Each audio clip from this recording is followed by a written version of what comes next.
Hello student, स्वागत है आपका अपने YouTube channel खुलबे classes for maths में। स्टूडेंट्स, फिजिक्स के अंतर्गत हमारा जो टॉपिक चल रहा है वो चल रहा है चैप्टर नंबर 1 वैद्युत क्षेत्र। और इसमें हम केवल महत्वपूर्ण क्वेश्चंस को ले रहे हैं स्टूडेंट, जिसमें हम पहले लेक्चर 1 में कूलाम का नियम कर चुके हैं और उस पर आधारित न्यूमेरिकल कर चुके हैं।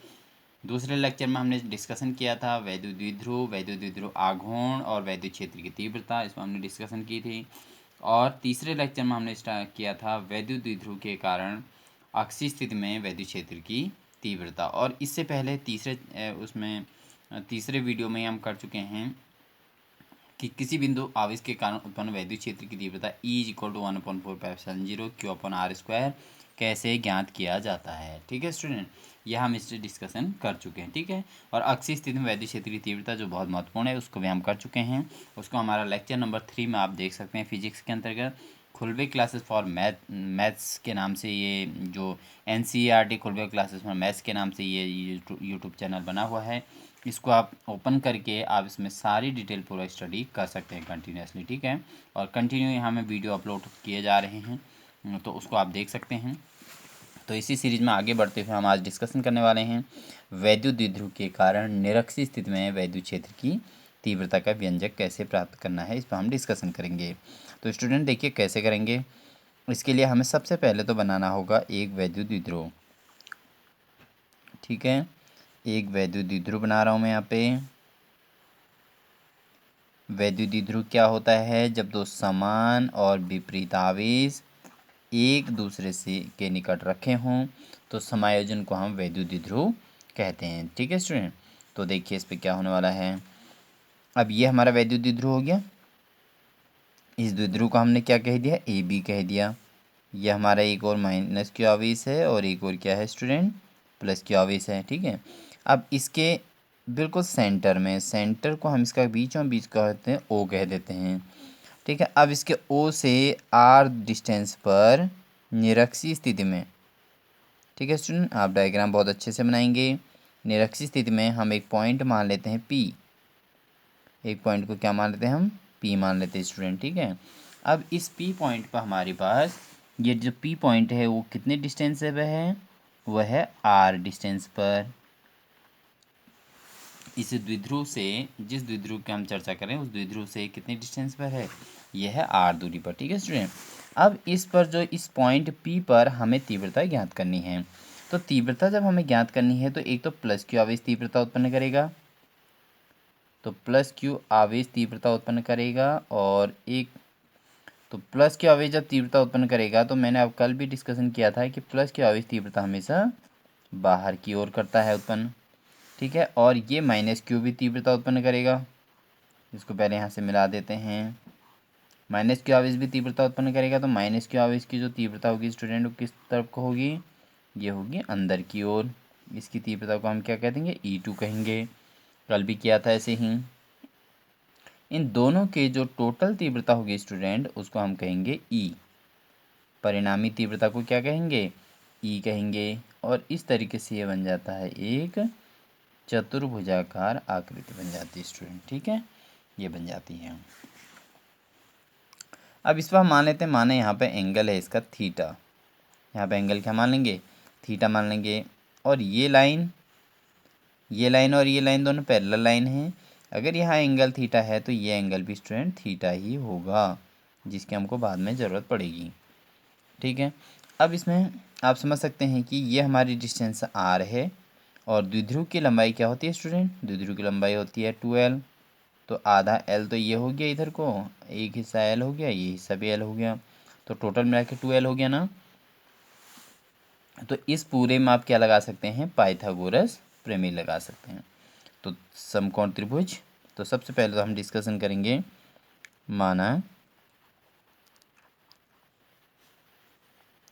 माना एक वैद्युत द्विध्रुव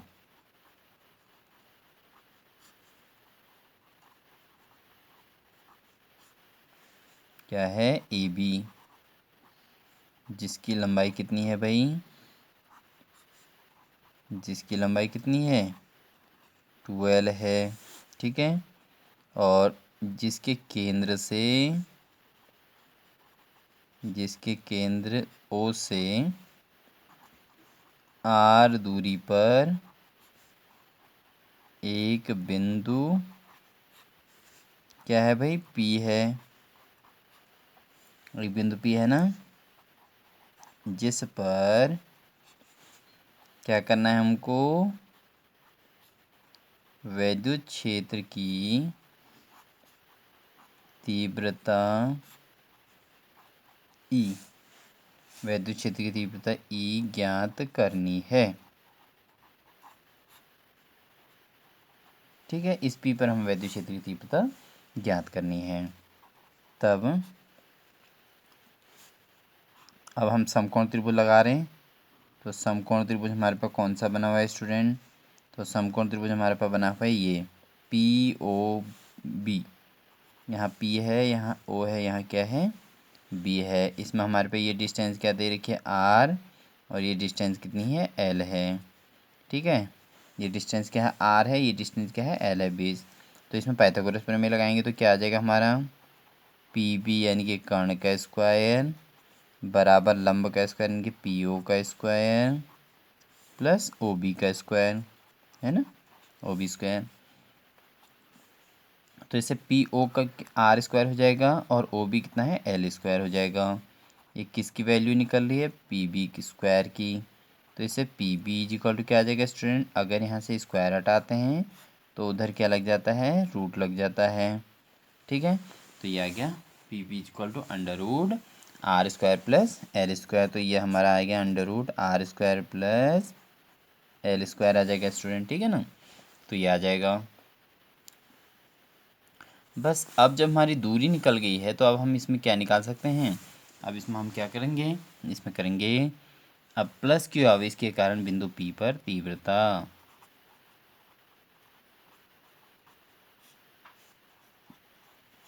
प्लस क्यू आवेश के कारण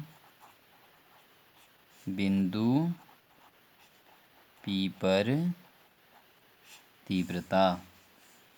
तो तीव्रता कहलाती है स्टूडेंट E1 कहलाएगी, और E1 इज इक्वल टू क्या जाएगा, 1/4 Q upon under root R square plus L square का होल स्क्वायर। क्योंकि आपने पढ़ा था ना तीव्रता का जो सूत्र होता है 1/4 Q अपॉन R का स्क्वायर होता है।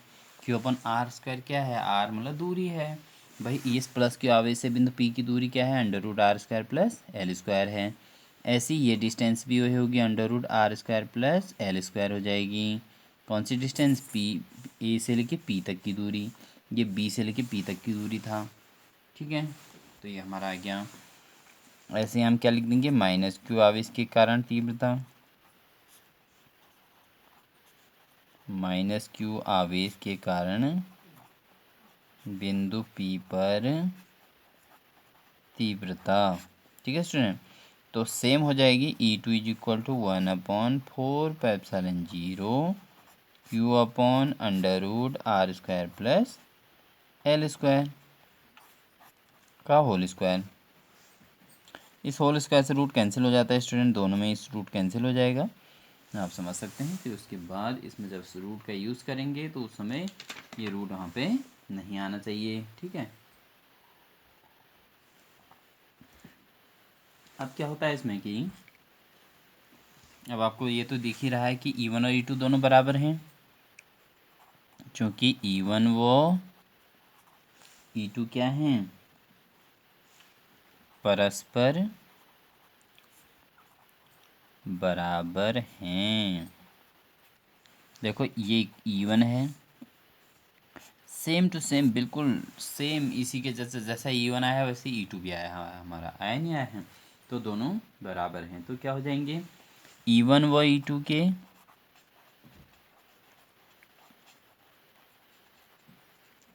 लंबवत घटक परस्पर निरस्त हो जाते हैं। निरस्त क्यों हो जाते हैं भाई, क्योंकि E1 और E2 के मान बराबर हैं और दोनों विपरीत होते हैं। क्यों होते हैं अभी डायग्राम से समझाऊंगा। और E1 व E2 के समांतर घटक जुड़ जाते हैं। ठीक है दोस्तों, मैं शॉर्टेस्ट तरीके से आपको बता रहा हूँ, तो इसलिए आप डायरेक्टली इसको समझ लीजिए कि जो इनके लंबवत घटक होते हैं, लंबवत कैसे होते हैं, इनको मैं समझा देता हूँ यहाँ पर आपको। इसी डायग्राम को छोटे से रूप में बता देता हूँ। चलो यहीं पर बना देते हैं। देखिए, ये आपका E1 था, ये आपका E2 है, ये इसके परपेंडिकुलर घटक है, ये लंबवत घटक, और यहाँ एंगल थीटा बना हुआ है। आप चित्र में देख सकते हैं, ऊपर जो चित्र बनाया है ऐसे बनाया, E1 यहाँ पे थीटा बना है, इधर को E1 है, इधर को क्या है E है, और इधर को क्या है E2 है। ठीक है ना, आप समझे। तो ये लंबवत घटक है। लंबवत घटक में कौन सा आता है, अगर यहाँ थीटा है तो यहाँ भी थीटा होगा, तो साइन थीटा बराबर लंब बटे कर्ण, सॉरी लंब बटे कर्ण हो जाएगा। तो ये लंबवत होगा ना, तो यहाँ पर आपका आ जाएगा E1 साइन थीटा। सेम ऐसे ही नीचे को यहाँ पे E2 है, तो क्या आ जाएगा E2 साइन थीटा, क्योंकि ये एंगल भी तो थीटा बनेगा और ये एंगल भी थीटा बनेगा। तो यहाँ पर ये ट्रायंगल है, तो इसमें लंब बटे कर्ण, तो यहाँ पे E2 साइन थीटा। अब जब E1 और E2 बराबर हैं, लेकिन दोनों क्या हैं, विपरीत हैं। ये ऊपर को है ठीक ऐसे, और ये कहाँ है, नीचे को है। दोनों के मान तो समान है, लेकिन एक माइनस में लेना पड़ेगा ना, अपोजिट है, तो इनमें से जीरो हो जाएंगे। यानी कि यहाँ से आपका क्या आ जाएगा, E1 sine theta minus E2 sine theta. ठीक है ना। अब चूंकि E1 बराबर E2 है, तो जब ये और ये दोनों बराबर हैं, तो साइन थीटा भी तो बराबर ही हुए। तो बराबर चीज़ें आपस में जब बीच में माइनस होता है तो क्या हो जाती है, कैंसिल हो जाती है, तो यहाँ पे जीरो हो जाएगा। ठीक है ना, समझ गए। तो इक्वल टू जीरो हो जाता है। इसको कहते हैं लंबवत घटक। ठीक है, आपने इसको करना नहीं है यहाँ पे। ठीक है, और अगर क्षैतिज घटक की बात आती है, तो क्षैतिज घटक निकलता है आपका किससे, कॉस थीटा से। तो कॉस थीटा बराबर क्या होता है, आधार बटे कर्ण। तो यहाँ पर कॉस थीटा आ रहा है ना, और इसमें भी कॉस थीटा। अब दोनों समांतर हैं, तो समांतर वाले आपस में क्या हो जाते हैं, जुड़ जाते हैं।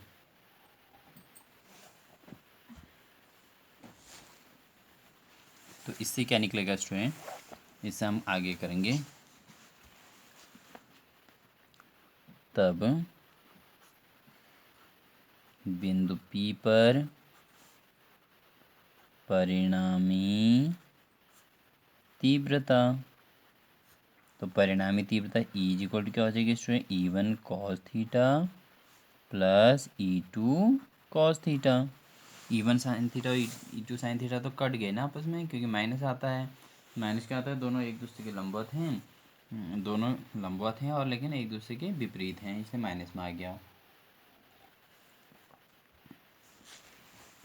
ठीक है, ये जुड़ जाएंगे, तो क्या हो जाएंगे, अब E1 की वैल्यू रख देते हैं। E1 की वैल्यू हमारी आई थी equation 1/4 Q upon are square plus L square आई थी स्टूडेंट। और E2 की वैल्यू कितनी आई थी, E2 नहीं लिखेंगे, वैल्यू रख देंगे 1/4 Q अपॉन, वहाँ पर भी अंडर रूट से स्क्वायर कट गया था, R square plus L square बचा था। दोनों के बाहर से हम क्या ले लेंगे स्टूडेंट, दोनों में से कॉस थीटा कॉमन ले लिया, तो बाहर से लिख दिया। ठीक है ना, दोनों के बाहर से कॉस थीटा लिख दिया। अब देखिए क्या हो जाएगा, देखिए यहाँ से देखिए यही चीज़ देखो, दोनों सेम आ रही हैं, बिल्कुल दोनों सेम आ रही हैं, बिल्कुल आ रही है ना। तो हम इसको 2 भी तो लिख सकते हैं, 1/4 Q upon are square plus L square, 2 बार आ गया, और पीछे से क्या लिख देंगे, कॉस थीटा। ये भी और ये भी 2 बार आएगी ना, टोटल सेम चीज़ें। 1/4 Q upon are square plus L square, 1/4 Q upon are square plus L square, दोनों सेम चीज़ आएगी, 2 बार आएगी, इसलिए 2 लिख दिया बाहर से। ठीक है, अब हमें ये कॉस थीटा निकालना है स्टूडेंट। ठीक है, अब देखिए कॉस थीटा कैसे निकलेगा। इस ट्रायंगल में आप देख सकते हैं, ये हमारा समकोण त्रिभुज बना हुआ है। इस समकोण त्रिभुज में हम कॉस थीटा अगर निकालें, कॉस थीटा बराबर क्या होता है, आधार बटे कर्ण। साइन थीटा क्या होता है, लंब बटे कर्ण। तो कॉस निकाल देते हैं इसमें।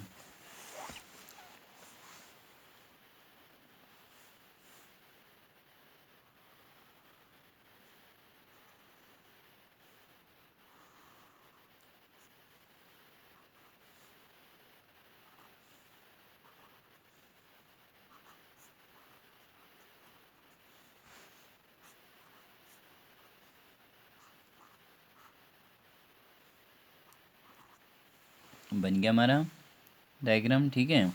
तो इसमें अगर हम कॉस थीटा निकाल दें, समकोण त्रिभुज POB से लिख सकते हैं यहाँ पे, तो हमारा आ जाएगा कॉस थीटा बराबर क्या होता है स्टूडेंट, आधार बट्टे कर्ण, ठीक है, आधार बट्टे कर्ण हो गया। तो आधार कितना हमारे पास यहाँ पे L और कर्ण कितना है √r² प्लस L²। किसकी वैल्यू आ रही है, कॉस थीटा की वैल्यू आ गई स्टूडेंट, ठीक है ना।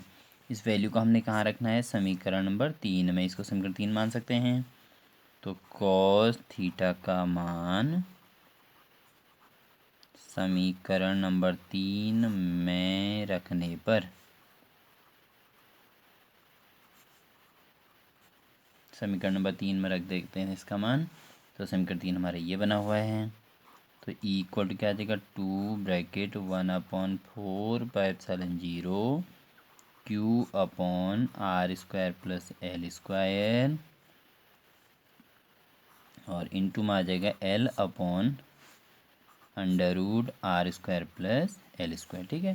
क्योंकि ये कॉस थीटा की वैल्यू है ना स्टूडेंट, ये निकल गई थी कॉस थीटा की, जब हमने ये वैल्यू इसकी पुट कर दी, ठीक है, ये हो जाएगा। तो अब यहाँ पे देखिए 2Q और L आ रहा है ना, तो देखिए 1/4 को इधर ही लिख देते हैं, 2QL को एक साथ लिख देते हैं 2QL अपॉन में इससे इसको मल्टीपल कर देंगे, तो यहाँ r² प्लस L², यहाँ √r² प्लस L²। देखो कैसे सॉल्व करते हैं, r² प्लस L² तो ऐसे ही रहेगा, ये रूट वाले को क्या लिख सकते हैं, r² प्लस L² की होल पावर 1/2, इसकी पावर 1 हुई, इसकी पावर 1/2 हुई, तो r² प्लस L² तो दोनों के अंदर है ही, इसकी पावर 1 और इसकी पावर 1/2, तो टोटल 1 प्लस 1/2।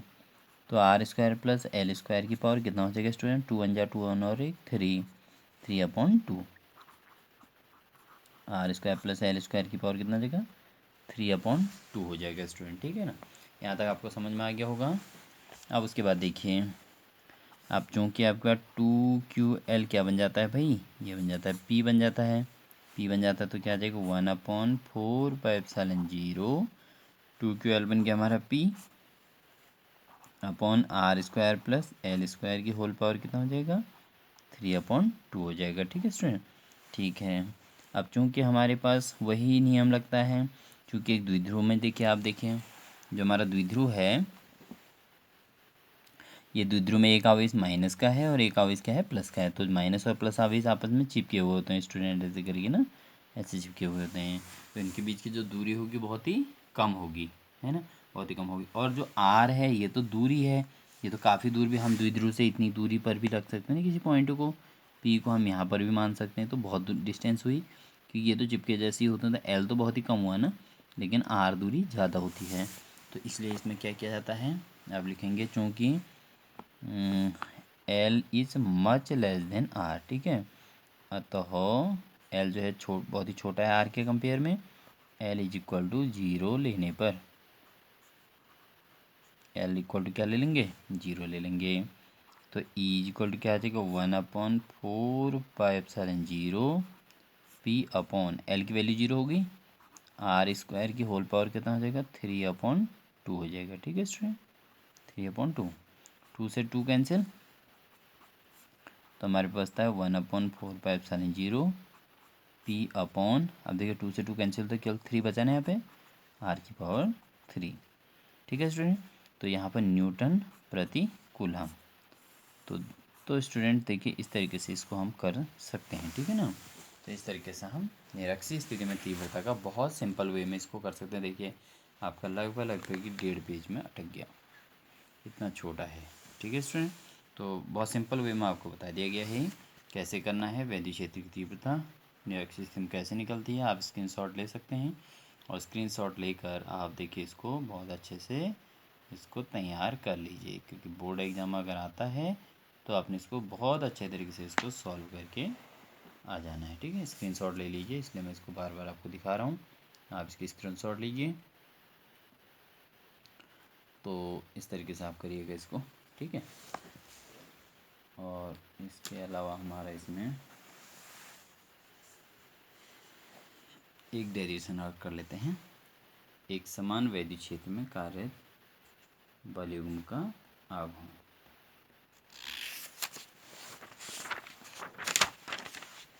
चलिए स्टूडेंट ध्यान से समझें इसको।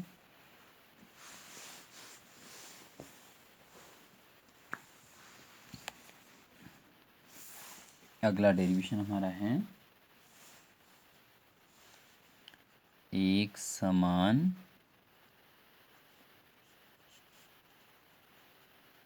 विद्युत क्षेत्र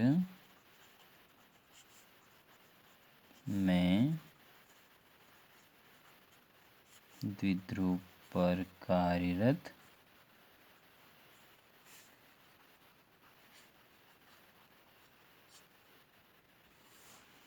बल युग्म का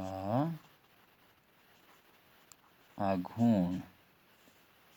ठीक है, ये हमारा क्वेश्चन है। भाई क्वेश्चन ऐसा आता है पेपर में कि एक समान वैद्युत क्षेत्र में कार्यरत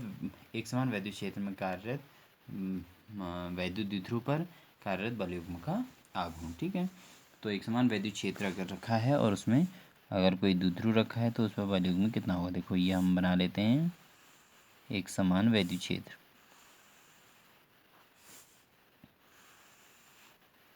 ये हमने एक समान वैद्युत क्षेत्र बना दिया जिसमें हम सब जगहों पे एक जैसा वैद्युत क्षेत्र होगा। इसको वैद्युत क्षेत्र ई दर्शा देते हैं। ठीक है स्टूडेंट, अब इस एक समान वैद्युत क्षेत्र में हम एक ले लेंगे, क्या ले लेंगे, एक द्विध्रुव ले लेंगे। माना है हमने एक वैद्युत द्विध्रुव ले लिया,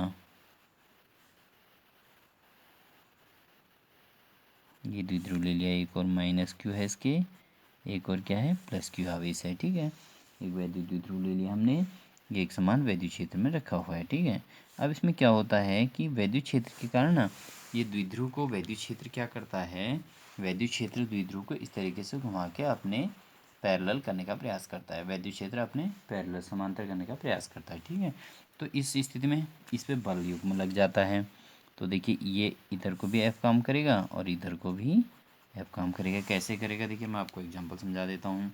जैसे आपने ऐसे करके वैद्युत द्विध्रुव को रखा हुआ है। ठीक है, अब जब हम इसको इधर देखो आप समझ सकते हैं, अगर हम इस वाले हिस्से को ऊपर को ले जाएंगे तो उधर वाला हिस्सा अपने आप ही नीचे को आ रहा है ना।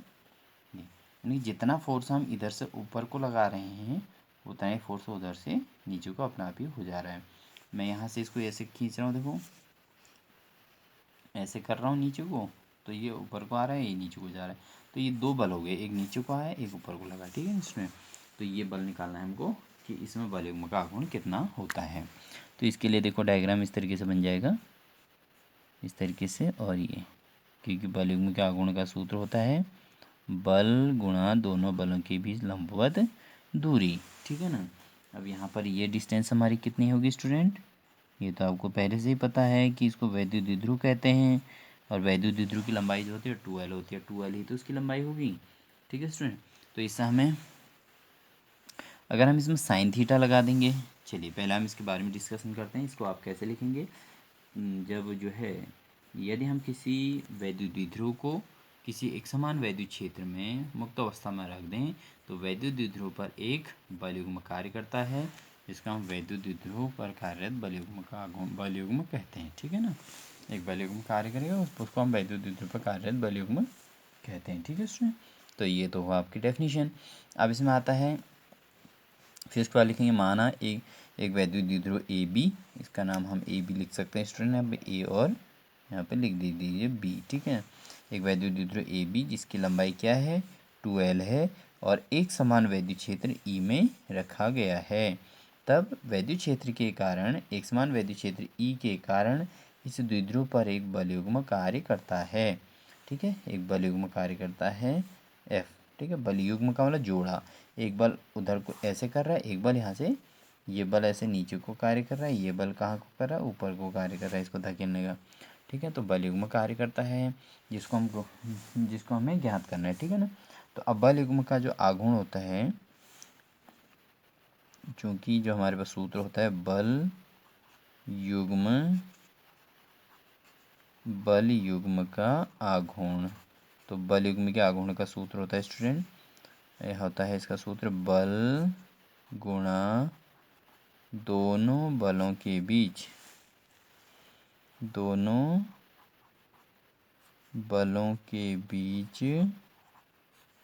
क्या होती है लंबवत दूरी, बल गुणा दोनों बलों के बीच लंबवत दूरी। तो बल युग्म का आघूर्ण कहते हैं इसका सूत्र। और यहाँ पे लिख सकते हैं एक बल, ठीक है, क्या लिख सकते हैं, एक बल तथा दोनों बलों के बीच लंबवत दूरी, ठीक है।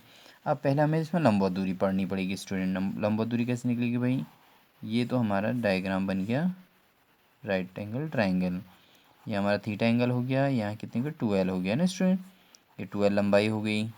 तो ये हमें निकालना है लंबवत दूरी, ठीक है, इसको निकालना है। तो लगा देते हैं भाई इसमें साइन थीटा। यहाँ पे क्या लिखा था हमारा ए बी, यहाँ सी लिख देते हैं, ठीक है, यहाँ बी है, यहाँ सी है और इसको ए, ये द्विध्रुवी हुआ टोटल ये, ठीक है। तो sine theta is equal to क्या होता है, साइन थीटा देखो ये लंब, ये कर्ण और ये आधार, क्योंकि यहाँ 90 बना हुआ है तो ये कर्ण होगा, ये आधार हो जाएगा, लंब हो जाएगा। तो साइन थीटा बराबर होता है लंब बटे कर्ण होता है स्टूडेंट, ठीक है ना। तो sine theta is equal to लंब कितना है हमारे पास BC और अपॉन कर्ण कितना है 2L, ठीक है। तो इससे BC अगर निकालें तो 2L इधर मल्टीपल हो जाएगा, तो 2L क्या आ जाएगा साइन थीटा। तो यहाँ हमारा आ जाता है स्टूडेंट ये वाला हिस्सा 2L साइन थीटा।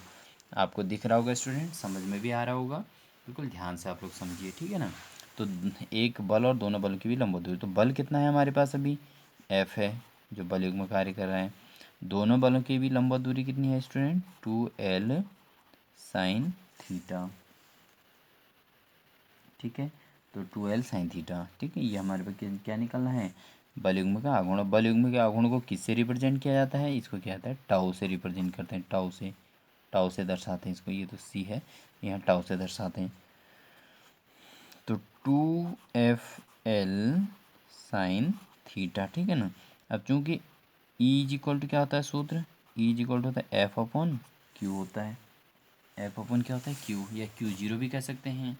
तो इससे F इज इक्वल टू क्या आ जाएगा स्टूडेंट E इंटू Q हो जाएगा ना, तो EQ हो जाएगा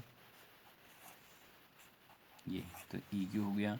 अब इस F का मान यहाँ रख देंगे, तो टाउ इज इक्वल टू क्या आ जाएगा 2EQ into L into sine theta. अब देखिए 2QL बन गया, क्या बन गया 2QL किस क्या बन जाएगा स्टूडेंट P बन जाएगा। तो हमारा 2QL तो P बन गया, तो PE बचेगा और साइन थीटा, तो टाउ इज इक्वल टू क्या आ गया हमारा आंसर PE साइन थीटा।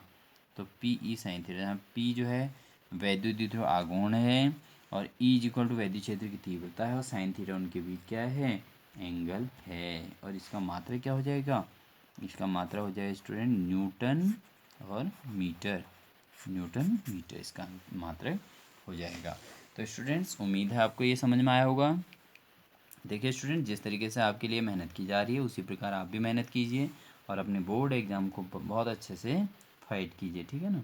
जब भी बोर्ड एग्ज़ाम हो 1-1.5 महीने बाद आपको उसके लिए प्रिपेयर रहना है। और साथ ही ध्यान दीजिएगा अपने सभी दोस्तों को ये वीडियो शेयर कीजिए मैक्सिमम, अधिक से अधिक, चाहे अपने रिश्तेदार कहीं भी रह रहे हों पूरे ऑल उत्तराखंड में या ऑल इंडिया में कहीं पर भी हों, क्योंकि NCERT का सिलेबस पूरे उत्तराखंड नहीं पूरे इंडिया में चलता है अभी।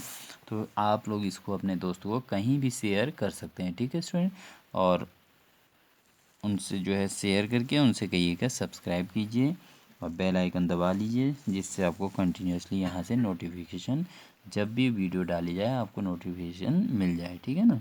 और अगर आपको इसमें से कोई चीज़ समझ में ना आए तो आप उसके बारे में दोबारा पूछ सकते हैं, कमेंट बॉक्स में लिख सकते हैं कि ये डेरिवेशन हमको दोबारा कराया जाए, ठीक है स्टूडेंट। उस पर ज़रूर कार्रवाई की जाएगी और आपको दोबारा समझा दिया जाएगा। इसके लिए आपको खुद ही यहाँ पे अपील करनी होगी स्टूडेंट, और ये मौका आपको मिल रहा है, आप कमेंट बॉक्स में लिख सकते हैं, ठीक है ना। और अधिक से अधिक बच्चों को शेयर कीजिएगा, अपने साथियों को अधिक से अधिक शेयर कीजिएगा, जिससे ये जो है वीडियो सभी तक पहुंच सकें और सभी बच्चे इसका लाभ उठा सकें, ठीक है स्टूडेंट। तो उम्मीद है आप लोग ये सब कुछ करेंगे और अपनी पढ़ाई को कंटिन्यू करेंगे। इसी के साथ आप सभी स्टूडेंट्स को अपनी बोर्ड एग्ज़ाम के लिए ऑल द बेस्ट।